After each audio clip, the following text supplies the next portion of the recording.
नमस्कार दोस्तों। आज के स्टॉक लर्निंग में जानेंगे एक ऐसी कंपनी जो रेलवे सेक्टर से कंपनी कामकाज करती है। भले आप सोचेंगे मैं सरकारी कोई कंपनी की चर्चा कर रहा हूँ, नहीं दोस्तों। ये मैं सरकारी कंपनी की बात नहीं कर रहा हूँ, एक प्राइवेट सेक्टर की कंपनी की बात करूंगा जो कि रेलवेज के लिए कंपनी कामकाज करती है, साथ में उसी तरह की प्रोडक्टिविटी पे कंपनी प्रोडक्ट बनाती है। यहाँ पे देखा गया कि इसका नाम है टीटागढ़। टीटागढ़ जो रेलवेज हैं उनका कामकाज देखने को मिलती है। इनके पास मोबिलिटीज बॉगीज को लेकर कहती है कि बेटर्स फ्यूचर्स 26 ईयर का इनका एक्सपीरियंस देखने को मिलता है। कहते हैं जो कि वैगन्स बनती है उसमें कहती है कि 65,000 प्लस इन्होंने डिलीवर कर चुका है कि इसको। इसके अलावा देखते हैं कहती है कि जो हमारे पास ये सारे डेटा निकल के आती है जहाँ हमने ये सारे काम ऑलरेडी हमने करके रखा हुआ है। चलिए, ये कंपनी जो रेल सिस्टम को लेकर कंपनी कामकाज करती है और रेलवेज के लिए कंपनी कामकाज करती है, समझ में तो यही बात आई। जब समझ में यही बात आई तो इसके प्रति जो मार्केट की सिचुएशन है, स्टॉक मार्केट तरफ साइड में इसके जो कंपनी की ग्रोथ लेवल है उसके बारे में क्या आंकड़ा देता है, साथ में आपस में क्या कंपैरिजन करते हैं, निकल के आता है। इनकी एक वीडियो अच्छी खासी इन्होंने साथ बना रखा होगा, इनकी वेबसाइट से अपलोडेड है। फिलहाल देखें, building the futures of the railways together की बात उन्होंने कहा है। इनकी हैशटैग और टैगलाइन की बात मैं कर रहा हूँ। इसके अलावा की बात करूँ तो कुछ और तो कहते हैं फ्लाइट्स रेल सिस्टम की बात करती है, साथ में और कहते हैं कि बिल्डिंग एंड इम्प्रेसिव हिस्ट्री की बात करें जो कि 97 में एक इनके पास स्टार्टिंग हुआ था। उसके बाद इनका कारोबार अभी तक चलता नज़र आ रहा है। अलग अलग जहाँ पे पैसेंजर्स रेल सिस्टम को लेकर के हो या फिर रोलिंग स्टॉक को लेकर के हो, ये सारे के सारे काम करते नजर आते हैं। चलिए जानने की चलते हैं मार्केट की तरफ, मार्केट क्या कहता है। दोस्तों सबसे पहले मार्केट में हम चार्ट की तरफ चलते हैं। चार्ट में हमने देखा पिछले कुछ दिनों से मार्केट एक साइडवेज पे काम काज मतलब मार्केट में हमें ये समझ में आई कि यहाँ पे सबसे पहले वॉल्यूम को लेकर के जो मार्केट में लोग इंटरेस्टेड नहीं है, फिलहाल इसको खरीदने बेचने को लेकर के इंटरेस्टेड नहीं है, या तो डिस्काउंट पे बेचने के लिए तैयार नहीं है और सामने वाली पार्टी डिस्काउंट पर लेने के लिए तैयार है बट बेचने वाली पार्टी तैयार नहीं है। चलिए, थोड़ा बहुत तैयार है तो उसके हिसाब से मार्केट ने थोड़ा बहुत करके गिरावट दर्ज किया है। अब सवाल आता है क्या ये क्यों गिर रहा है, इतना सारा गिरावट क्यों हुआ। दोस्तों देखिए, देखा जाए तो ये जितने भी पीएसयू थे, पीएसयू में एक लंबी गिरावट आई थी। अब पीएसयू में जब लंबी गिरावट आई थी उसके कई सारे जो अदर साइट ऑफ कंपनीज थी उसको भी इफेक्ट देखने को मिला। उसके पीछे कारण क्या था, जो वो सारी कंपनी उन पीएसयूज के लिए या उन सरकारी कंपनियों और सरकार को लेकर कंपनी कामकाज करती रही है, इसीलिए इस तरह की चीज़ें देखने को मिलती है। और ये कह सकते हैं कि हायर से करीब करीब काफ़ी गिर चुका है स्टॉक, करीब 500 रुपये के आसपास की गिरता हुआ नज़र आया है, एक टॉप से लेकर के लोअर तक की रेंज को लेकर के। फिलहाल अपनी सस्टेन करने के प्रयास में लग रही है और साइडवेज की तरफ कामकाज किया कुछ दिनों से। मार्केट यहाँ पे सस्टेनिटी बनती है या लगातार गिरावट का संकेत देता है, इसके प्रति हम क्या जानेंगे, फंडामेंटल जानेंगे। क्या इनके फंडामेंटल भी कुछ ऐसा गिरावट था या सीधा सितंबर में कुछ गिरावट का आशा तो नहीं था। जहाँ पे देखा जाए तो करंट प्राइस करीब 1340 के आसपास है, हायर टू हायर देखा जाए तो कितने पे था, करीब 1900 के आसपास टच किया था। लोअर साइड 702 रुपये तक गया था, लेकिन फिलहाल ये यहाँ पे अभी स्थिरता नहीं बन पा रही। लोग यहाँ पे अपनी सेंटिमेंटल को लेकर के बेचते नजर आ रहे। बुक वैल्यू क्या था 165 का, इंटरेस्टिंग वैल्यू क्या था 324 का। फिलहाल प्राइस टू बुक वैल्यू करीब 8 गुनी के आसपास का है। और मार्केट में यदि हम इसकी इस भीड़ की बात करें जिसको पी कहते हैं, तो पी यदि इंडस्ट्रियल के पी से कंपेयर करके देखें तो करीब 47 लोगों की भीड़ है बाकी कंपनियों पे, और यहाँ पे भीड़ करीब कहता है 61 लोगों का। मतलब यहाँ पे इसके हिसाब से कहते हैं कि ओवर वेटेज है, ओवर वैल्यूड हो चुका है। क्या है, ओवर वैल्यूड हो चुका है।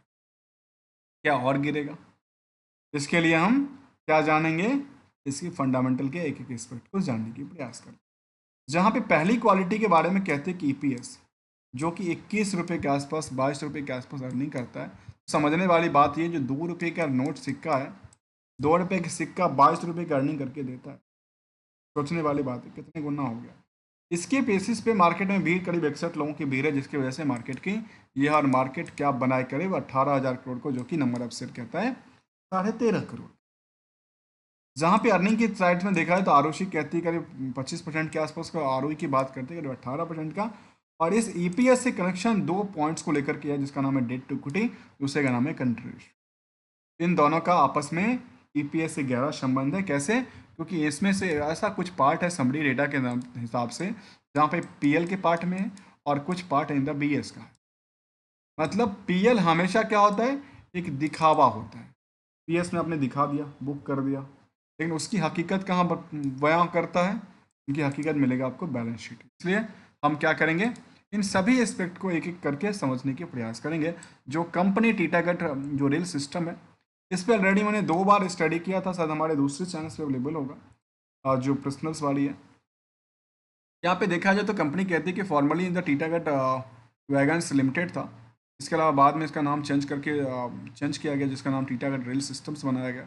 और company manufacturing and the selling of the, जो कि फ्लाइट्स वैगन्स की बात करती है, पैसेंजर्स कोचेज की बात करती है, और ये सब चाहिए मेट्रो ट्रेन को लेकर कहती है, इन सभी के लिए अपनी कामकाज करती है। अब आते हैं समझने को लेकर के कहाँ पे, इनकी स्टेप बाय स्टेप लेकर आखिर क्या कहना चाहता है और क्या है। दोस्तों, मैं कोई भी ट्रेडर्स नहीं हूँ, कोई भी एडवाइज़र की बात नहीं करता हूँ। I am only A learner की तरह मार्केट में एक लर्निंग पॉइंट ऑफ व्यू से समझने का प्रयास करता हूँ। और अभी तक आपने इस चैनल को सब्सक्राइब नहीं किया है, चैनल को सब्सक्राइब कर लीजिए, जिससे क्या होगा, हमारे लिए कुछ बेटर लर्निंग के लिए ऑप्शंस और खुलती नज़र आ सकती है, जिसके बारे में हम क्या करेंगे, हम करते हैं यहाँ पे लर्निंग्स, अवेयरनेस और एजुकेशन की बातें विदाउट किसी रिकमेंडेशन और एडवाइसरी को। चलिए यहाँ पे देखा जाए पीयर्स में, तो पीयर्स कहती है कि थर्मेक्स को लेकर के, इसके अलावा ज्योति सीएनसीज हैं, जो जुपिटर्स हैं, इन सभी कंपनी से कंपेयर किया गया। इन सभी में सबसे ज़्यादा भीड़ यदि देखा जाए तो उसका नाम है ज्योति। ज्योति के बाद अच्छी तगड़ी भीड़ है। इस पर भी हमने अभी शायद कंप्लीट बनाया था, आप मेरे प्लेलिस्ट में जा करके शायद इसको फाइंड आउट कर सकते हैं, जहाँ पे हमने डिटेल्ड एनालिसिस की बात हमने रखी थी। आइए क्वार्टरली रिजल्ट की तरफ, जहाँ हमें ये आंकड़ा देगा कि आखिर बिजनेस जो करती है कंपनी, इसको लेकर के, रेल सिस्टम को लेकर के, तो उनका क्या निकल के आती है, उनकी प्रॉफिटेबिलिटी क्या कहता है, और इतना ही नहीं, उनका आंकड़ा क्या निकल के देता है सामने। इसमें समझ में आए कि मैनेजमेंट की परफॉर्मेंस लेवल क्या दिखाता है। ये दिखाने के क्रम में देखें तो सेल्स को लेकर का आंकड़ा देता है कि टाइम टू टाइम हमने सेल्स को इंक्रीज किया, कहती है नहीं, मायूसी सी थी। फिर कहते हैं पिछले साल, पिछले क्वार्टर से, कहती है नहीं, हम मायूस में 12% के बजाय हमने 11% का ऑपरेटिंग प्रॉफिट मार्जिन फिक्स, मतलब गिरावट करती हैं। और अदर सोर्स ऑफ इनकम इनके पास बहुत ज़्यादा नहीं है, इन फिलहाल कुछ पीरियड्स इनका पास बढ़ा हुआ है comparison to the previous periods. Net profit 62 crore के आसपास था, वो अभी फिलहाल 67 करोड़ के आसपास था। मतलब ये भी नहीं कह सकते जो कंपनी अभी टॉप ऑफ द क्वार्टर पे फिलहाल कामकाज किया है, ऐसा नहीं था। इससे पहले भी कंपनी ने, हाँ, ईयरली बेसिस पे इसको कहा जा सकता है कि ईयर ऑन ईयर बेसिस पे इसकी तगड़ी जंप हुई होगी। तो परसेंटेज की तरफ आंकलन करके देखें तो इसके बारे में कहती है, जो इनके पास क्वार्टर ऑन क्वार्टर बेसिस में क्या हुआ, रिवेन्यू में कुछ ऐसा है फेरबदल नहीं मिला। एक्सपेंसेस तब भी 12% बढ़ गया, लेकिन नेट इनकम 8% से ज़्यादा की इंक्रीज के साथ जो नॉट नेट प्रॉफिट मार्जिन थी वो 10% के आसपास, अर्निंग पर शेयर करती है करीब 2% के आसपास, और ईबिटा की बात भी करीब 3% के आसपास की गिरावट दर्ज कर लेती है।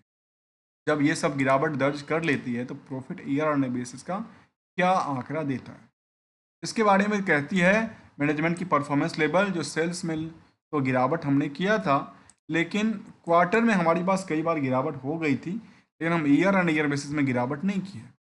कब से? 2022 के बाद।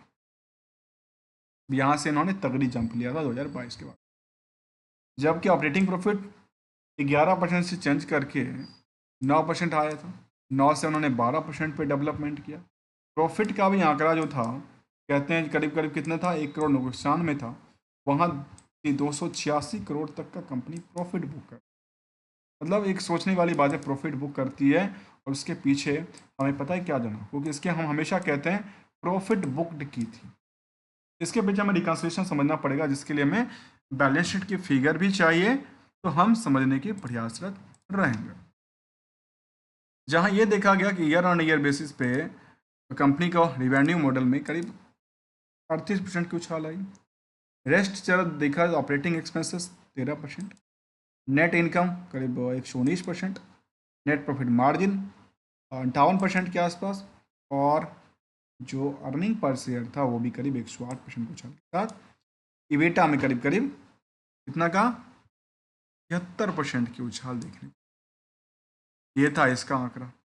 अब कहते हैं इसी आंकड़ा को लेकर के आखिर क्या कहना चाहता है रेस्ट को, क्योंकि यहाँ पे हम क्या करने वाले हैं, R2R को समझेंगे, जहाँ पे हम रिस्क टू रिकंसिलेशन को समझेंगे, आखिर इसके बारे में रिस्क क्या कहता है, जो कि हमने कहाँ पे देखा, एक समरी डेटा के तौर पे यहाँ पे आंकड़ा देखा था। इस आंकड़ों के पीछे हम जाएं तो हमारी सबसे पहली नज़र जाती है किसी भी कंपनी को लेकर के आपकी लायबिलिटीज़ में बोरोइंग्स को क्या लायबिलिटी कहती है। हमने बोरोइंग्स को काफ़ी हद तक कम किया है। चलिए, लगातार उन्होंने कम किया, अच्छी बात है। कहाँ से कम किया, तो कहते हैं हमने अपने एसेट्स को लगातार बेची तो नहीं है, पिछले साल हमारा उतना ही था, नियर अबाउट उसमें हमने डेवलपमेंट किया।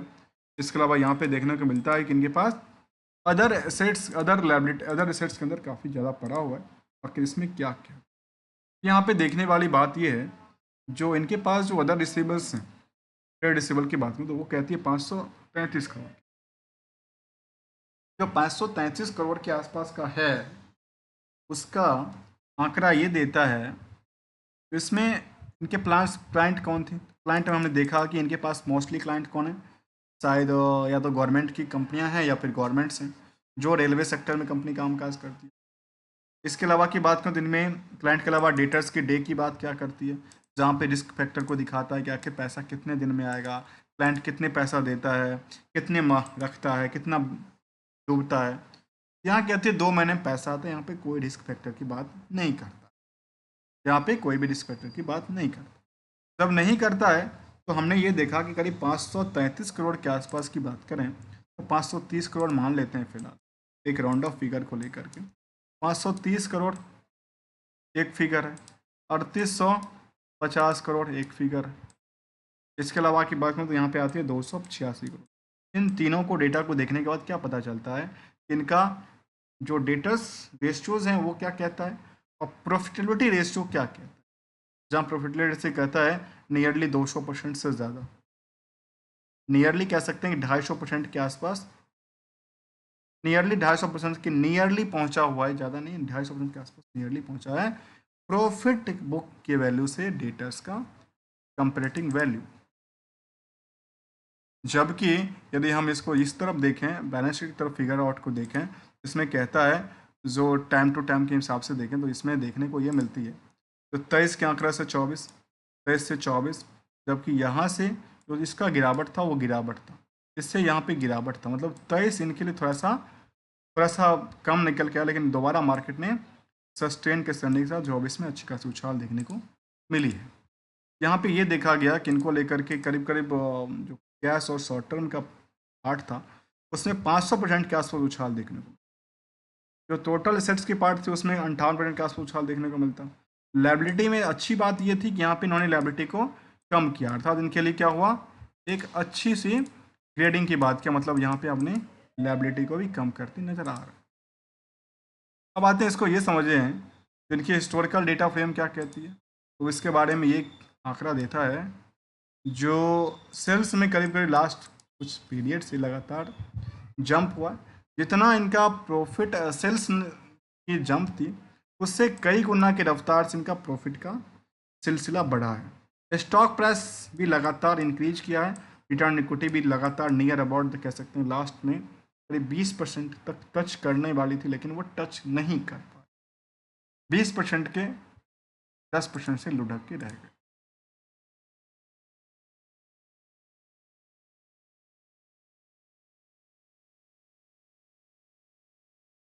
कुछ सेंटिमेंटल पे देखते हैं, क्या कुछ सेंटिमेंटल इस तरह के फिलहाल तो यहाँ पे देखने को नज़र नहीं आ रही है। इसके अलावा की बात करूँ रेशियोज, उन्होंने चर्चा किया, इन्वेस्टर को लेकर चर्चा करने की प्रयास करते हैं, और वो क्या आंकड़ा देता है। देखिए दोस्तों, इन्वेस्टर को लेकर देखा गया, तो सेंटिमेंटल में देखा तो लॉस ऑफ सर्टिफिकेट की बात किया था। इन्वेस्टर में देखा जाए यहाँ पे कुछ बल्क ट्रेड भी हुआ था, कहते हैं हाँ 27 जून के अलावा कोई नहीं देखने को मिला था। तो प्रमोटर्स करीब 40% है, जो अभी फिलहाल जून में अपने 2% को एडवर्टाइजमेंट को कम कर लिया। FIDI भी लगातार बने हुए हैं, और पब्लिक की तादाद तो अच्छी खासी यहाँ पे है। तो प्रमोटर में टीटागढ़ जो कैपिटल्स मैनेजमेंट है उनके पास मेन होल्डिंग है। डीआई में यहाँ पे देखा जाए तो HDFC लार्ज कैप है, कैनराज रोबोको हैं, इसके अलावा देखा जाए तो HSBC है। ये सारी कंपनियाँ यहाँ पे अपनी पोजीशन लेके चल रही है। जहाँ निवेशक की बात करूँ तो निवेशक इस कंपनी में लगातार बढ़ती नजर आई है और निवेशक की तादाद लगातार क्या हो यार इंक्रीज करती नजर आती है। इसका हम ट्रेंडिंग की देखें तो करीब 1 लाख के आसपास से सीधे 2 लाख, 2 लाख से फिर नियर अबाउट 3.5 लाख से ज़्यादा की यहाँ पे भीड़ अभी चल रही है, जिसकी वजह से मार्केट में जो देखा हमने चार्ट ने जो इंक्रीज किया इसी बेसिस पे इंक्रीज किया, जो उनके पास क्या था, डिमांड नहीं थी। जब डिमांड नहीं थी तो लोग उनके पास कम थी। अब जब डिमांड बढ़ी, लोग नए प्लेयर आए मार्केट में, तो मार्केट में क्या हुआ, मार्केट में ऊंचाइयों तक छूती हुई नजर आई, क्योंकि number of share come limited है। उसी में डिमांड और सप्लाई के हिसाब से यदि कोई बेच रहा है तो कोई खरीद रहा है, कोई डिस्काउंट करके बेच रहा है तो कोई लेके बैठा हुआ है। यही सारी सिचुएशंस बनती है। क्या गवर्नमेंट ने डिविडेंड्स का पार्ट कभी दिया, कुछ ऐसा पार्ट की बात करें, सेगमेंट वाइज कोई बात किया, कुछ सेगमेंट वाइज भी उन्होंने बात किया था। और सेगमेंट वाइज में कंपनी कहती है कि हमारे पास मेन कारोबार क्या है, यदि flights rail system, passengers rail system और द फ्लाइट रेल सिस्टम पे उन्होंने काम किया। 2 सेक्टर इनके पास हैं और दोनों सेक्टर में सबसे ज़्यादा उन्होंने क्या मालगाड़ी वाले आइटम पे विकास किया है। ये इसका एक छोटा सा आंकड़ा सेगमेंट वाइज का डेटा था। अब आते हैं इसको लेकर के जो क्या कंपनी अपने निवेशकों को लेकर डिविडेंट या बोनस का पार्ट कभी दिया था। यहाँ पे हम कॉर्पोरेट एक्शन तरफ देखें तो ये कहता है कंपनी डिविडेंट देती है लेकिन डिविडेंट कोई मायने नहीं रखता। 80 पैसे का डिविडेंट है। अभी 20/8 को उन्होंने कंपनी ने डिक्लेयर किया कि एक्स डेट पे रखा था। जबकि इसके तरफ एक चीज़ और देखा जाए तो इनका कंक्लूजन क्या कहता है, कंक्लूजन में देखा है तो क्या निकल के आते हैं ना, पार्ट कहते हैं इसको लेकर के तो कंपनी ऑलमोस्ट डेट्स फ्री था, रिडक्शन डेट्स। ग्रोथ रेट की बात उन्होंने कहा कि 84% के आसपास है ग्रोथ लेवल की, उन्होंने सारे के सारे बात करती नजर आई। बुक वैल्यू फिलहाल इन्होंने कहा कि 8 टाइम से ज़्यादा कामकाज करती नज़र आ रही है। तो फिलहाल क्या हो सकता है दोस्तों, फिलहाल मार्केट में इंटरेस्ट नहीं है, लोगों के पास अभी इंटरेस्ट नहीं है और मार्केट इसलिए क्या कर रहे हैं, मार्केट इसलिए थोड़ा सा गिरती हुई नजर आ रही है। जैसे यहाँ पे कुछ होगा मार्केट क्या करेगा, भी साइडवेज की तरफ कामकाज कर रही है, मार्केट धीरे धीरे जंप करती नजर आ सकती है।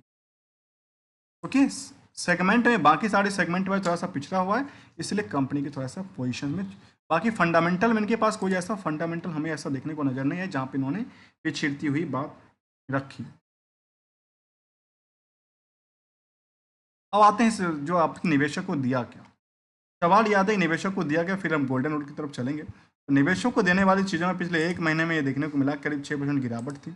6 महीने में कहता है करीब कंपनी के पास करीब 57% के आसपास इंक्रीज करती नजर आई।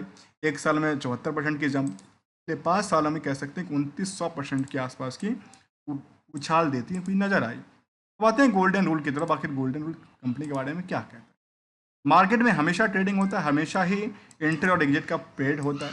हाँ, एक सही टाइम पे मिले, सही वैल्यू पे मिले तो शायद बेटर होता है। और यहाँ पे गोल्डन रूल ये कहता है तो मार्केट में अब जब तक प्रॉफिट बुकिंग नहीं करेंगे, कट के ऊपर कट नहीं मारेंगे, तब तक अपने बैंक में पैसा नहीं आएगा। इसीलिए क्या करना है, एक रिस्क के बेसिस पे मार्केट में आपको डिसाइड भी करना है आपको क्या करना है, क्या आपको एसएल लगाना है या आपको क्या टारगेट के प्रति घुस के निकलना पड़ेगा। ये था गोल्डन रूल जो हम अपने हर एक स्टडी में रखते हैं। मिलेंगे कुछ नए वीडियो के साथ, न्यू स्ट्रेटजी के साथ, न्यू कंसेप्ट के साथ। तब तक के लिए स्वस्थ रहिए, सुरक्षित रहिए और पैसे को भी सेफ रखिए। और थैंक यू फॉर वॉचिंग।